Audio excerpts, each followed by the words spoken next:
afka gobolka Gabiley Xamsan Maxamed Cabdo weeriyaan gudida abaaraha Somaliland gaar ahaan gudida abaaraha gobolka Gabiley ayaa kormeer ballaaran ku maray deegaanada raashinka deeqda laga qaybinayo deeqdaas oo dawladda Itoobiya ugu qeexday dadka abaaruhu saameeyeen ee guud ahaanba ku dhaqan galbeedka Somaliland ayaa guud ahaanba maanta si rasmi ah loo gaarsiiyay warasaabka gobolka Gabiley oo halkaas si loo kooban ka jeediyay ayaa waxa hadaladiisii kamid ahaa dheeray oo ka tirsan gobolka Gabiley waxaanu ku qaybinaynaa maanta raashin lagu qiyaasay 500 oo qoys raashinkaas oo qayb ka ah raashin 4,000 oo qoys oo ay nagu wareejiyeen gudida taakuleynta abaaraha ee heer qaran ay ku wareejiyeen gudida taakuleynta abaaraha ee heer gobol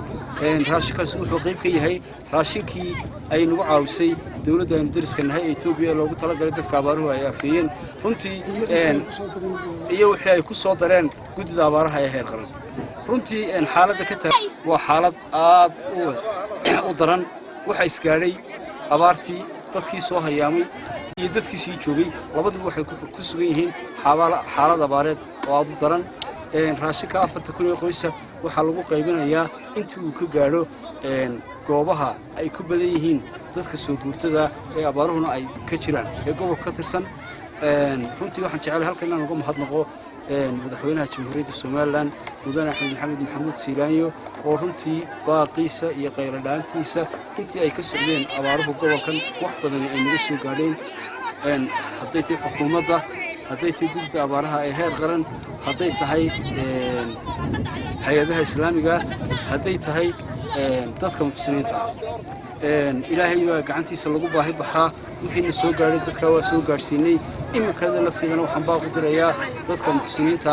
hay'adaha caalamiga oo runtii marka aan ka hadlo 5 bilood ee abaaruhu ka socday gobolka Gabiley ay ku yar tahay waxa naga soo gaaray hay'adaha caalamiga oo aad moodo imikoon inay soo horeeyeen kuwii ugu horeeyay ilaahay subxaanahu wa ta'aala waxaan ka baryayaa inuu rahmad khayr qabto nasiyo ilaahay waxaan ka baryayaa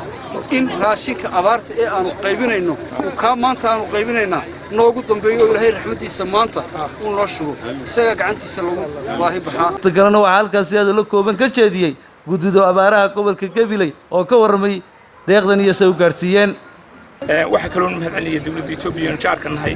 oo raashinkayga hordhac ahaan maanta halkan ku qaybinayno gobolka oo dhan maanta laga qaybinayo aad baan iyagana ugu mahadcelinaynaa waxaan u sheegaynaa dadweynaha